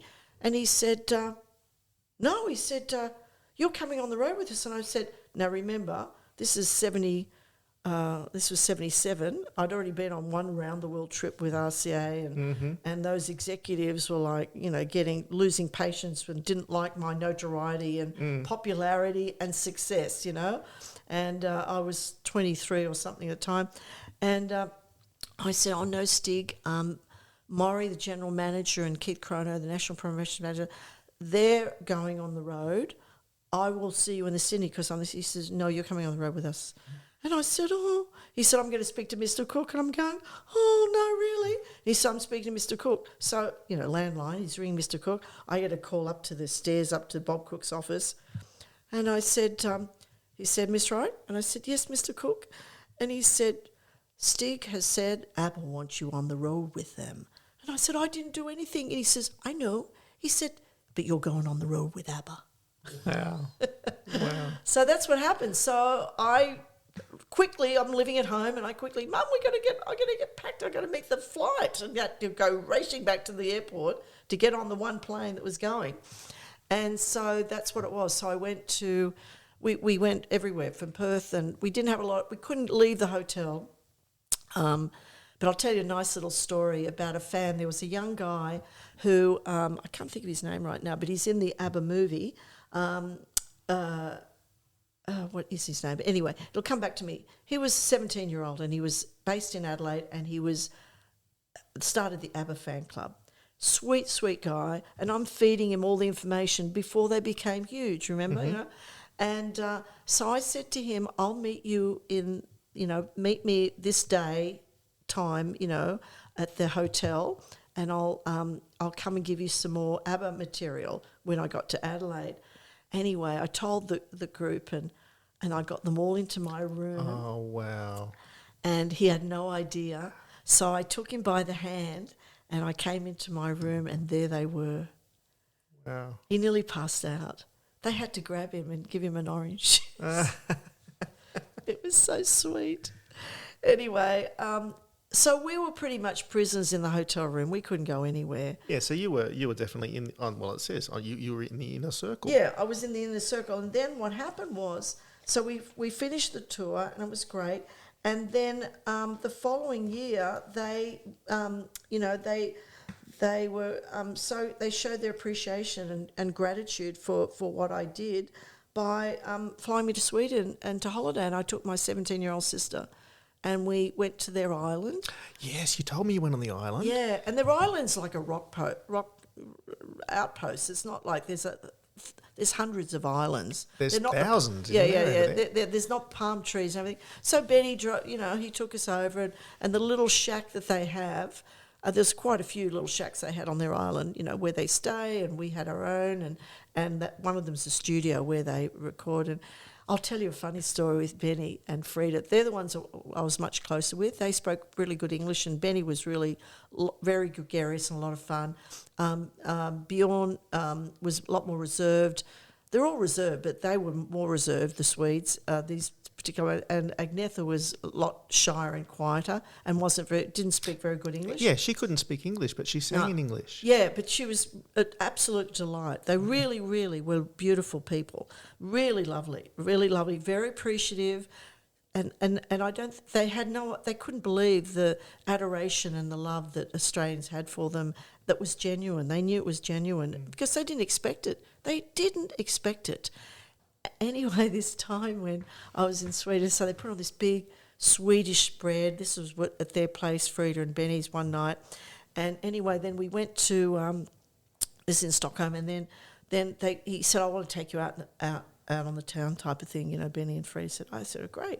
And so there was a club called Alexander's, and it was like, we're talking the late 70s, those private clubs, and, they're pretty sort of cool, like, little keyhole thing, and we'd be walking around the streets. No one bothered them. It was just Frida and Benny actually then, but no one bothered them. Anyway, so we go to this club, and he just wanted to fuss over us and to make us feel comfortable. So he's getting us drinks, and, we're getting some nibbles, and he's, getting us in the booth, and he's getting things done for us, and we're just sitting there.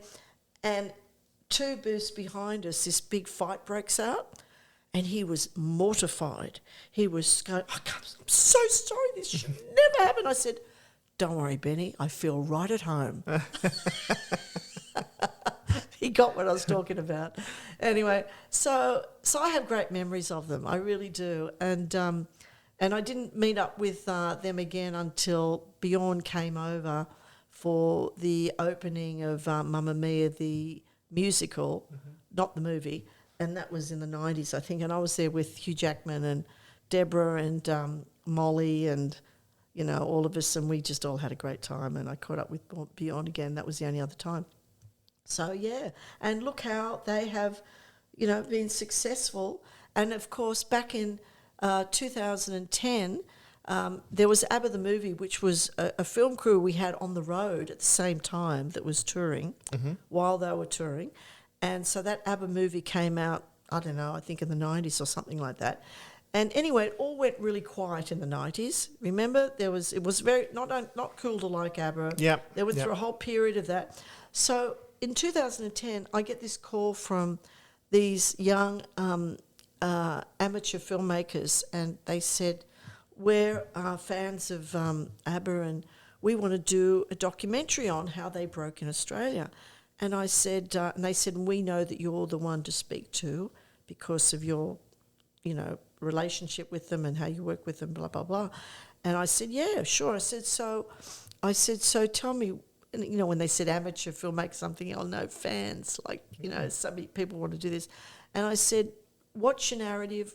How do you want to do this?" And by now I'm a filmmaker anyway. And they told me, they said, "Well, we really want to talk about how Australia was back then and the difference between how they are now and how Australia was the one that really broke them," which Abba the movie didn't really talk about that. It just showed how they were in Australia. Anyway, I said, "I'll support you. I'll help you." And I told them what to do. I said, "Go ahead, these are the people. Michael Chugg was the tour manager, Paul Danny was a promoter, Vicky Jones was Channel 9, Anthony O'Grady was RAM, blah, blah, blah, Molly, blah, blah, blah. All the different people that were the players that I could see that would be part of this story, that were part of the story. And I said, so talk to these people. And they went, great, okay. And I said, and get a commission from the ABC because they will love this, and they've got all the countdown. They've got everything, so you want their catalogue, their library. Anyway, they come back to me a little while later and I said, how you doing? We're not getting anywhere. I said, why not? They said, well, no one will talk to us. I said, what, all these people you told? They said, yeah. And I said, why? And they said, because we've never done a film before. And I went, leave it to me. So I rang them all. I just intimidated everyone. Well, if you don't do it, you won't be part of it. Anyway, and particularly Michael Chugg, I'm going, don't worry, you'll be on the editing floor if it's bad anyway, but in the meantime, you won't be in it, and you're the tour manager, and we don't care. And he did it. Anyway, so in the end, this film came out in 2013, and they asked me to be the talking head, like, can you do a few interviews just to promote it? And I ended up doing like 40 for them. Well, I was happy to do that. And it's the most highest rating documentary ABC has put out. And that's Bang a Boomerang. Yeah, Bang a Boomerang. And you could Google, I don't think you'll get the whole film, but you get the trailer anyway. And, they wrote that song, Bang a Boomerang, way before they even got involved with Australia. How prophetic was that? Wow. So that's my Abba story. Well, I could listen to your stories all night, all day, and I'm sure we'll get together again one day soon, but thank you so much for talking to us today. Oh, it's been wonderful. I'm so happy that we finally got to do it after all this time. Yes, it's my pleasure. I really enjoyed it. Thank you, Clay. Thank you very much. Annie Wright.